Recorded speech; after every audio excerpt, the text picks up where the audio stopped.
Muy buenas tardes, bienvenidos, bienvenidas a nuestra cita puntual de los miércoles y, como siempre, temas de actualidad que nos han llamado la atención y que queremos tener aquí en primera persona, siempre, por supuesto, con sus protagonistas. Hablaremos de libros, saben que nos encanta, no podemos hablar de todos los que existen en el mercado, pero sí de vez en cuando rescatar alguno que nos parece que tiene algo especial que contar.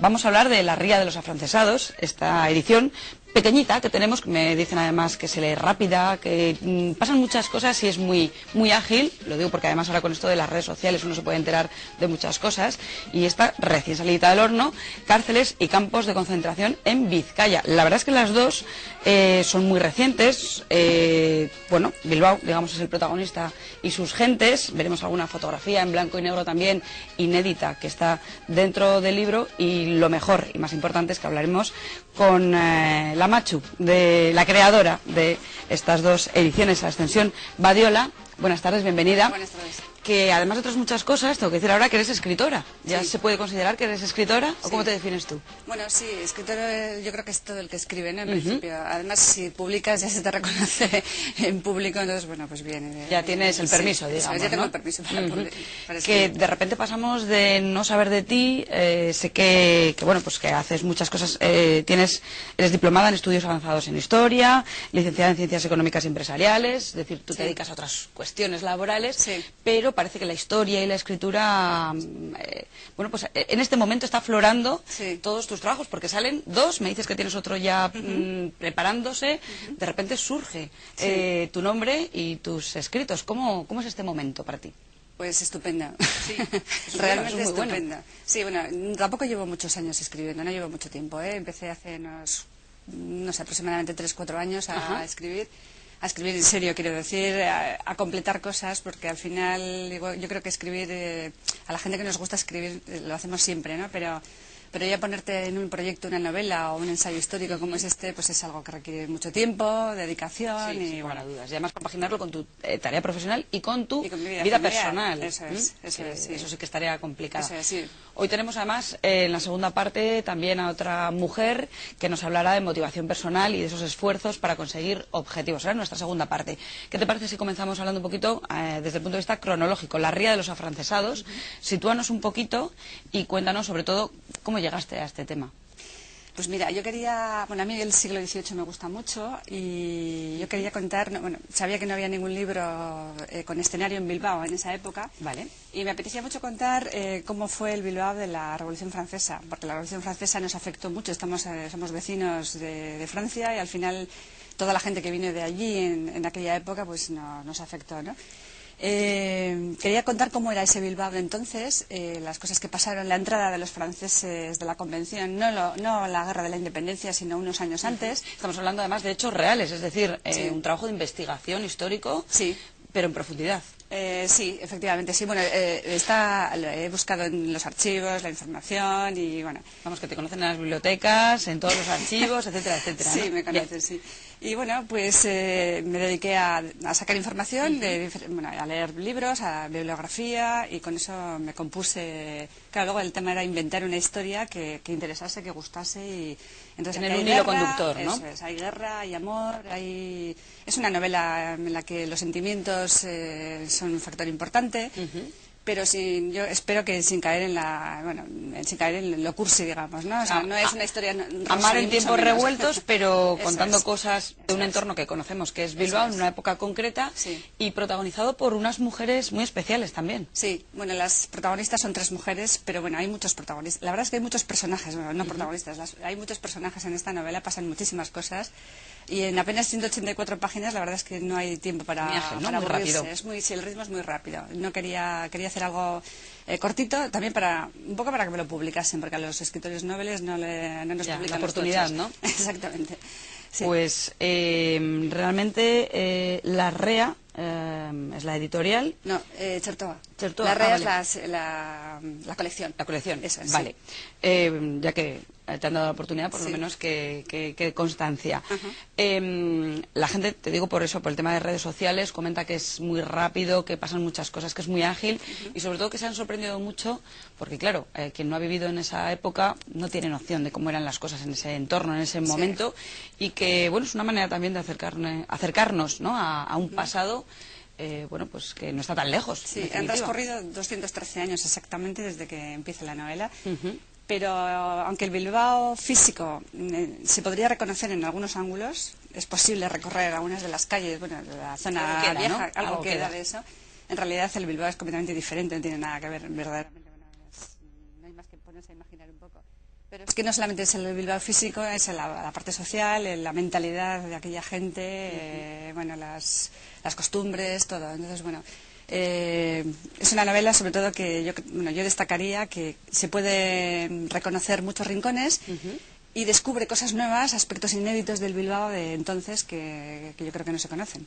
Bueno, pues no vamos a desvelar más porque como son tan pocas páginas casi lo contamos todo. Sí. Y es mejor que ahora que tenemos los días más largos, más soleados, que apetece mucho más.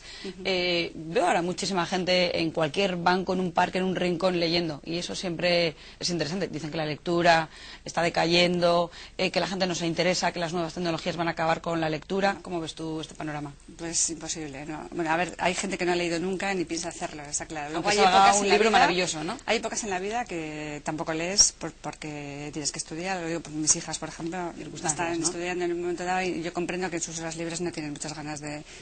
Pero yo creo que hay muchas épocas en la vida y muchos momentos relajados, de vacaciones de verano, que te puede apetecer leer y si es algo ágil y fácil, pues bueno, mejor. Pues La ría de los afrancesados, Ascensión Badiola, es una muy buena oportunidad, pero no solo si la acaban rápido, pues lo mejor es que tienen, no la segunda parte, porque no tiene nada que ver, sino pues ya un tomo un poco más contundente.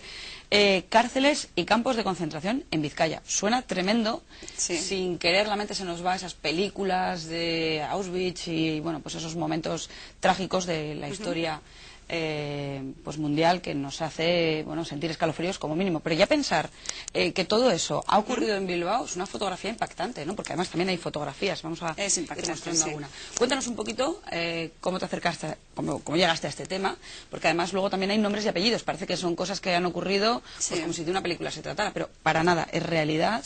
Todo esto es documentación y me comentabas además que mucha gente se ha interesado porque quieren descubrir secretos inconfesables, ¿no?, de una época pasada y no es tal, sino una historia realmente, ¿no? Sí, eso es. Pues mira, esto surgió de una tesis doctoral que yo estaba haciendo, encontré un montón de documentación que me pareció sumamente interesante y sobre todo porque era muy desconocido para el público en general.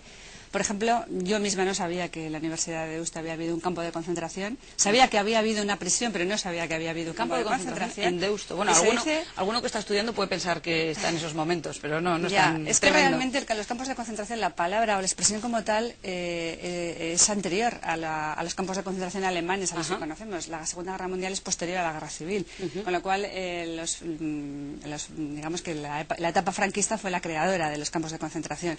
También es cierto que si la gente está esperando encontrar campos como los de Auschwitz, no tiene nada que ver. Es otra historia. El concepto, ¿no? Sí, el concepto era un depósito donde llegaron todos los prisioneros que fueron cayendo del Ejército Norte y del Eusko Gudarostea. Entonces comienza la historia en 1937, en junio de 1937. Bueno, comienza en junio con la entrada de las tropas de Franco en Bilbao. Y posteriormente, con la caída, con el pacto de Santoña, la caída del Eusko Gudarostea y la entrada de los gudaris y de todo el ejército norte en los campos de concentración cántabros, en Laredo, en Castro, en el Dueso, en Santoña, y en los campos que hubo en Santoña. También el territorio no es como lo tenemos ahora, sino que era un mapa completamente diferente. Sí, bueno, es que allí se firmó el pacto, entonces allí fue donde entregaron las armas, en el pacto que hubo con los italianos, con el ejército italiano.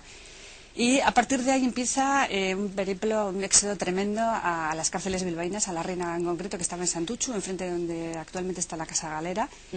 Y bueno, al principio tenían esperanzas de que las negociaciones siguieran adelante. Todo esto se ha basado en cartas que escribieron los propios prisioneros. Y algunos de los prisioneros son muy cualificados. Por ejemplo, uno de ellos es Juan de Ajuriaguerra, que era el firmante del Pacto de Santoña. O sea, no estamos hablando de cualquiera. Ahí se ven las esperanzas que tenían de llevar adelante de alguna manera el poder salvar las vidas, porque al final tenían una sentencia de muerte encima de la cabeza. Es espeluznante, realmente es tremenda. Hay trozos muy interesantes, muy conmovedores, de gente que escribió incluso antes de ser fusilada, unas horas antes. Hay trocitos de cartas de gente que se despide, ¿no? Exactamente. Y al final, bueno, pues les mandan a la cárcel de Larrinaga a fusilar, a ejecutar. Se ejecutaron más de 584 personas en Larrinaga, dentro del patio de Larrinaga. Todo esto está sacado de los archivos militares de Ávila, de Guadalajara, he estado en Salamanca, en el Centro de la Memoria Histórica, en Irargui, de la Diputación Foral de aquí, de Vizcaya, en archivos locales como el Bilbao, Orduña, porque también se habla del campo de concentración de Orduña, aunque en menor grado. Y bueno, ahí he dividido el libro en 3 partes para su mejor comprensión, ¿no? La primera parte es todo este tema del dueso a las cárceles bilbaínas, porque no solamente estuvo Larrinaga, fueron Escolapios, el chalet de Orue, el edificio de la Tabacalera, que estaba en Iturribide, un montón de centros de prisión. Que era para las personas que habían pasado ya una auditoría de guerra y tenían encima una sentencia, pues o bien pena de muerte o pena de reclusión mayor, 30 años o de ahí hasta 6 meses se llegó. La segunda parte trata casi en exclusiva de los campos de concentración, tanto de Deusto, que es el que se lleva el protagonismo del libro, como Orduña. Hubo de menor graduación y no reconocidos como tal por la Inspección de Campos de Concentración del cuartel del Generalísimo Franco, como fue el campo de Lezama. Y es porque allí lo que hicieron fueron trabajos, los batallones de trabajadores que hicieron un trabajo gratuito para el Estado en aquel momento, tenían que dormir en algún lado. Exactamente, tenían que dormir en algún lado. Entonces, bueno, pues se habilitaron como mini subcampos, digamos, ¿no? Porque el de Lezama se considera como tal. Sin embargo, Orduña y Deusto están considerados como tal por la Inspección de Campos de Concentración, que son papeles sacados directamente del cuartel del Generalísimo Franco en el Archivo Militar de Ávila. Todos estos documentos, gente que está, digamos, que tiene personas afines, puede investigarlo por su cuenta, pueden acceder, son públicos ahora mismo. Públicos. Desde el año 2006 cualquier ciudadano puede ir a los archivos militares y tienes que identificarte, dar tus datos.